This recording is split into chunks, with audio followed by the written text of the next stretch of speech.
Hello everyone. So this is CA Sanidhya Saraf, your friend, mentor and coach.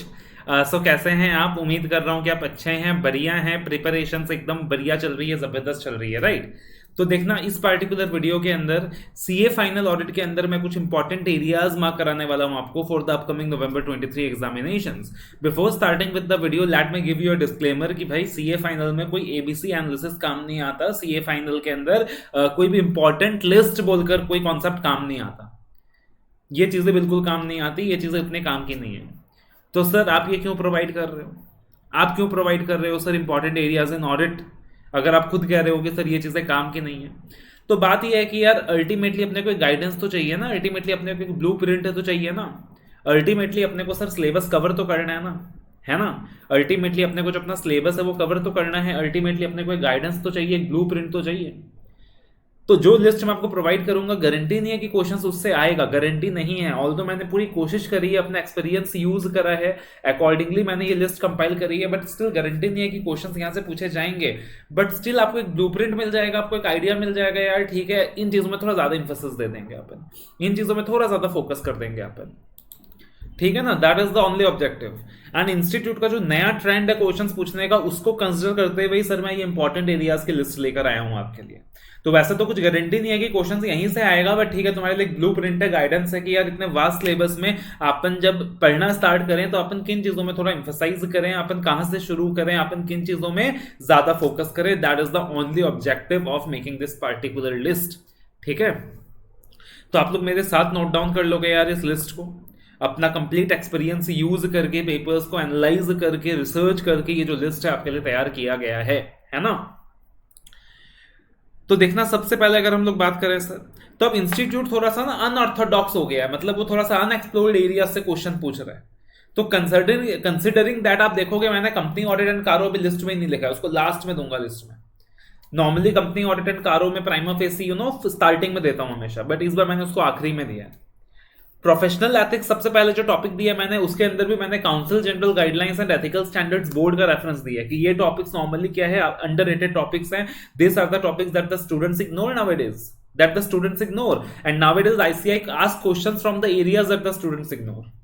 तो council general guidelines हो गया sir, ethical standards board हो गया, ये तो एरियाज जो है ये आपके लिए बहुत ज्यादा इंपॉर्टेंट बनता है। आप पहले इसको करिएगा, पहले काउंसिल जनरल गाइडलाइंस का पार्ट करिएगा सर, पहले एथिकल स्टैंडर्ड्स बोर्ड का पार्ट करिएगा, ठीक है ना। उसके बाद अगर हम लोग बात करें सर, तो शेड्यूल 1 के अंदर कुछ क्लॉजेस पार्टिकुलरली जो आपके लिए बहुत ज्यादा इंपॉर्टेंट रहेंगे sir, clause 6, clause 7, clause 9, clause 11 part 1 के अंदर ये कुछ क्लॉजेस हैं जो आपके लिए बहुत ज्यादा इंपॉर्टेंट रहेगा। सिमिलरली शेड्यूल 2 के अंदर पार्ट 1 के अंदर क्लॉज 4, क्लॉज 5, क्लॉज 6, ये 3 क्लॉजेस बहुत ज्यादा इंपॉर्टेंट रहने वाला है एग्जाम के लिए। एंड पार्ट 2 में जो अदर मिसकंडक्ट का पार्ट है सर, ये बहुत ज्यादा इंपॉर्टेंट आपके लिए रहने वाला है, ठीक है। उसके अलावा आता है सर स्टैंडर्ड्स ऑफ ऑडिटिंग। तो स्टैंडर्ड्स ऑफ ऑडिटिंग अगेन अपने आप में एक बहुत ही ब्रॉड एरिया है, बहुत ही वास्ट एरिया है। कुल मिलाकर 12 स्टैंडर्ड्स मैंने आपके लिए हैंडपिक करा है यार कि जब आप पढ़ना स्टार्ट करो पहले ये 12 स्टैंडर्ड्स कर लेना। ये 12 स्टैंडर्ड्स आपके लिए पार्टिकुलरली बहुत ज्यादा इंपॉर्टेंट रहने वाला है। तो ऐसे 240 हो गया, 250 हो गया, 540 हो गया, 550, 560, 570, 610, 620, 700, 701, 705, 710, 720। तो ये कुल मिलाकर अगर मैं बात करूं सर, तो यहाँ पे मैंने 12 स्टैंडर्ड हैंडपिक करा है कि इसको थोड़ा सा ज्यादा इन्फोसाइज कर लीजिएगा। बाकी standards of auditing and professional ethics का फुल फ्लैजेड रिविजनरी वीडियो भी मेरा जल्द आने वाला है, जिसके माध्यम से आप क्या कर सकते हो सर, पूरा का पूरा professional ethics and standards of auditing बहुत ही कम समय में रिवाइज कर सकते हो। उसके बाद coming to the other chapters, तो अदर चैप्टर्स के अंदर यार जैसे पीएसयू ऑडिट बहुत ट्रेंड में है ये चैप्टर, तो पीएसयू ऑडिट अच्छे से कीजिए, काफी इंपॉर्टेंट एग्जाम के लिए। फॉरेंसिक ऑडिट अच्छे से कीजिए, काफी इंपॉर्टेंट एग्जाम के लिए। ऑडिट कमेटी कॉर्पोरेट गवर्नेंस का जो आखिरी अटेम्प्ट है इस बार जाने वाला है फिर ये चैप्टर, इसको अच्छे से कीजिए। पीयर रिव्यू, क्वालिटी रिव्यू का जो टॉपिक है इनको अच्छे से कीजिए, जाने वाला है, ये आखिरी अटेम्प्ट है। देन एनबीएफसी हो गया, एनबीएफसी से क्वेश्चंस नाउअडेज हमेशा पूछे जाते हैं। सीएफएस बहुत इंपॉर्टेंट एरिया है जिससे क्वेश्चन पूछा जाता है। Then we have risk assessment, internal control system, investigation, due diligence.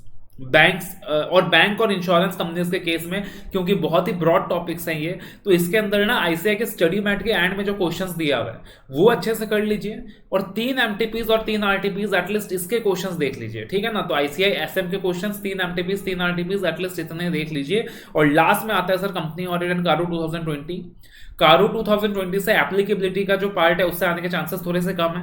कारो 20 के अंदर सर जो कुछ अच्छे प्रैक्टिकल बेस्ड क्लॉजेस है, जैसे कि क्लॉज 3 हो गया, अच्छा प्रैक्टिकल बेस्ड क्लॉज है अपना, ठीक है, तो उससे आने का चांसेस बनता है। क्लॉज 9 हो गया, आजकल लोन्स बड़ा ट्रेंड में है, तो क्लॉज 3 हो गया, क्लॉज 9 हो गया, इनसे आने के चांसेस बनते हैं। जो फ्रॉड वाला क्लॉज है क्लॉज 11, उनसे आने का चांस बनता है। जो क्लॉज 19 गोइंग कंसर्न का क्लॉज हो गया, उससे आने का चांसेस है।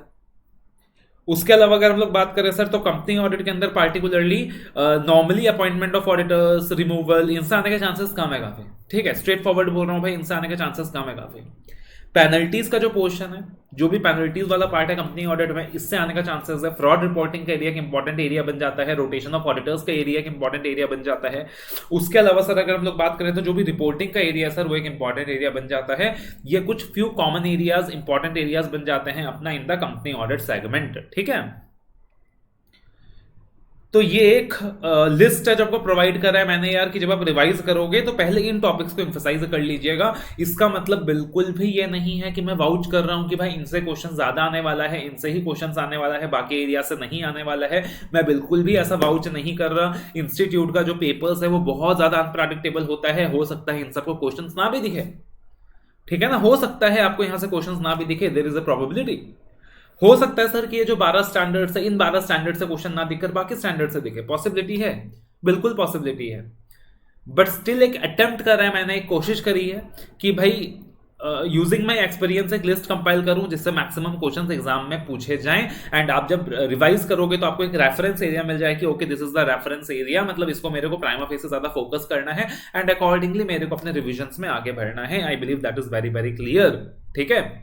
बाकी यार अगर आपको लगता है कि जो वीडियो है आपको पसंद आया है तो भाई वीडियो को लाइक करना मत भूलना, शेयर करना मत भूलना एंड चैनल को सब्सक्राइब करना बिल्कुल मत भूलना। Also stay connected in my Telegram channel, और उसका जो लिंक है वो भी सर डिस्क्रिप्शन में दिया हुआ है। All the very best, love you all, take care.